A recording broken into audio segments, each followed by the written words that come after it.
Hello and welcome to our new show, Secret Sauce, where we have questions posed by you guys and ourselves to people within the industry to have a deeper look at what goes on within within the esports industry. In this season, we're tackling coaching, and we have two experienced coaches with us, Vetrezz and Mr.G. We have myself, Jamil, and Omar as well on the show. And without further ado, let's start.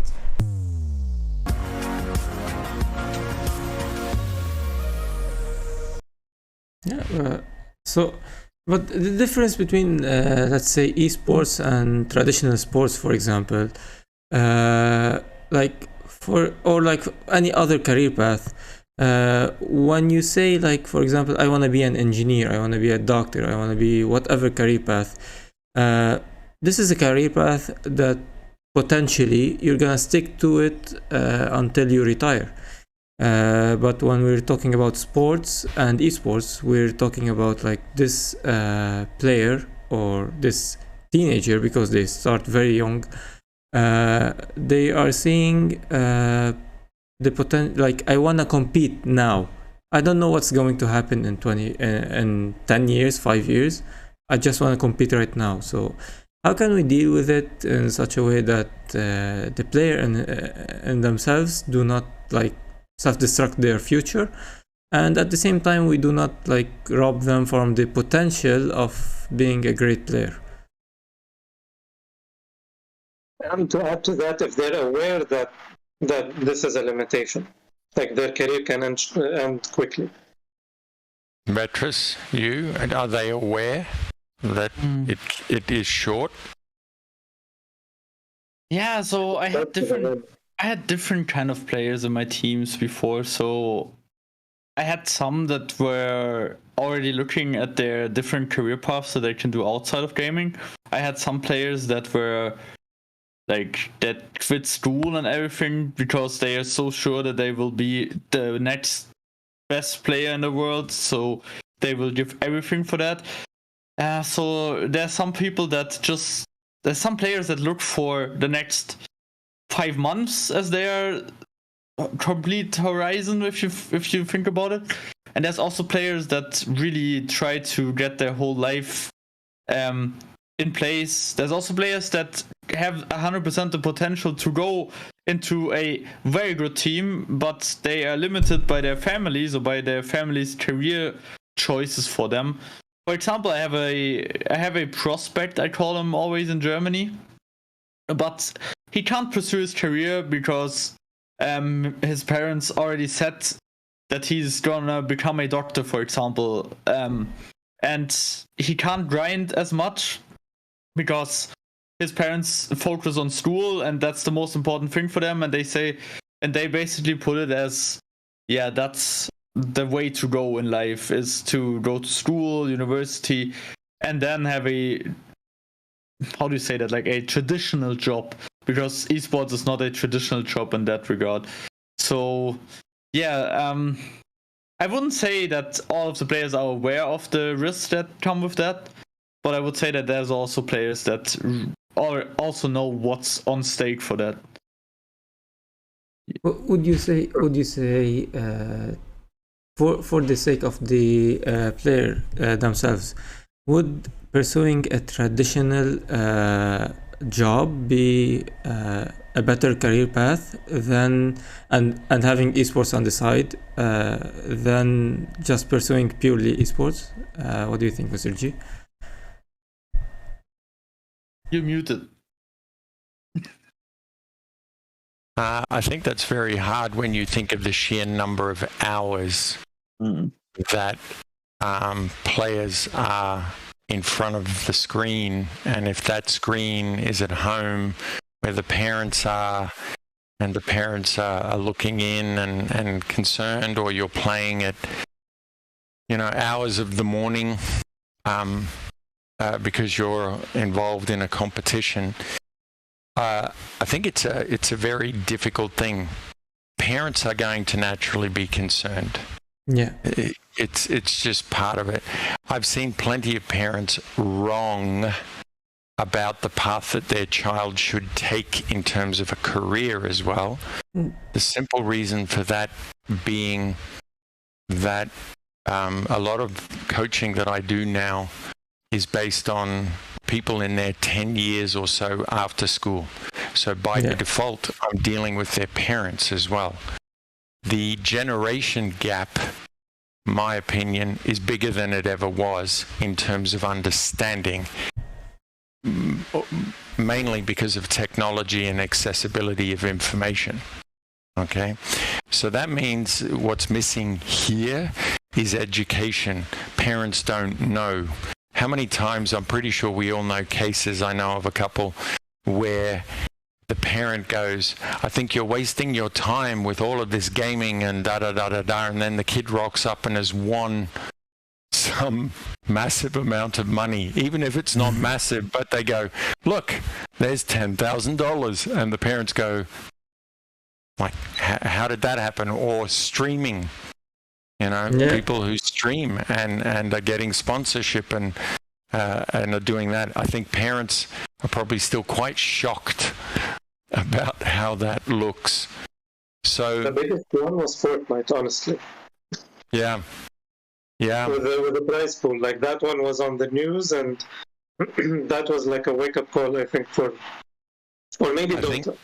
Yeah, no. The Dota internationals already had always a bigger prize pool than anything. But like, I don't know.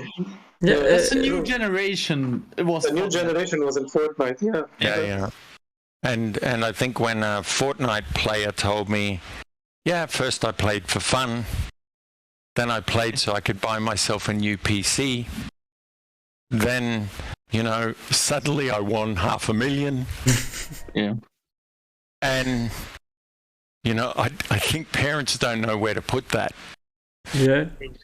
But we had this at the beginning of the conversation. Vetrezz pointed out that being able to afford your life is a big part of this. Mm. And if a parent or parents can see that there is capital being generated by an activity, and they can understand, okay, well, in theory, there's work and there's reward, then that's maybe one thing. But we're not talking about a very large number of young people. So I think parents are always going to be concerned. We're talking about many, many different cultures. So, I'm going to take a very stereotypical one only because I've taught so many of them and worked with so many of them. If you're Indian, you will be a doctor or an engineer. And this will be good for you and good for the family. God forbid an Indian player shows up and goes, hey, I'm going to be the next big thing in. Yeah. I think this struggle will always be there, mainly because people for a long time will still not quite understand that you can make money from the actual playing. You can make plenty of money if you're if you're the event organizer, you're involved in another area of esports. And if you're passionate about it, go study business administration and swing back to the esports sector. Study law, come back to the esports sector. Study psychology, come back to the esports sector. So there are ways, if you're very interested, to swing back around as well. Yeah. But pull up anybody on the street and say to them, which do you prefer, that your child spends 6 to 8 hours running around outside with their friends or sitting in front of a PC? I'm tempted to say, people will not be picking the PC. Yeah. As a point to add to this, that's far away from esports, but also competition. I think also parents want the safe option. Like university degree job is such a safe option, and I believe we've all been there. We believe in that. But like even if a child wants to compete in something else, not esports related, like if they're good in tennis or if they want to play football or basketball, and they want to play in a league. Parents might be supportive, but when they start seeing, when they want to go, when they think about going professional, they also might be hesitant, because also careers might be short there, and you might not get selected, and then you're back to square one. So I think it's a risk-averse mentality as well, not just like screen. I agree, but put a normal sport up there. Come on, if you're playing for an under 14, under 18, under 20 team, then people see you've been successful. Yeah. And then they're still comparing. You're out there playing with the team face to face, all those elements, and they don't understand. You know, they're like, where will my child get this in the online world? Right? I think it's still a lack of knowledge in many ways. It's going to be it's going to be a very interesting next couple of decades, I think. Yeah. It's also events like COVID really messed this up, but you know, once events also start picking up again, like just get them to one event. You know, like you feel that same energy and competition. Mind blowing. I don't know. This is my opinion, but like it's the same. It's a crowd. It has its energy, and that makes it also relatable. Or just stream and watch the crowd from there if you want to. Man, for example, watching the LPK finals last summer and the spring split, these guys know how to make a final. Like an orchestra with music and the fans, and then the final and the trophies at the end and the medals. My God, they take it seriously. Yeah, it's event organization. I think this is the part that COVID did disrupt this a little bit. So it will be interesting when a lot of these live events come back. People talk about the fact that you go to Wembley Stadium and it's been rebuilt and reset up for, you know, an esport event. Let's just say it's always going to be a conversation. And one of the things that you're always going to have to prove as a young person is how good you are, and that you can make it work, and that you can earn money from it. And that you have enough interest to potentially stay in the esport world and work in another capacity. Yeah. At the same time, you can walk a more traditional path and still come back to be involved in the esport world. Yeah. And that's at least a better argument for some parents. Yeah. That's a solid argument.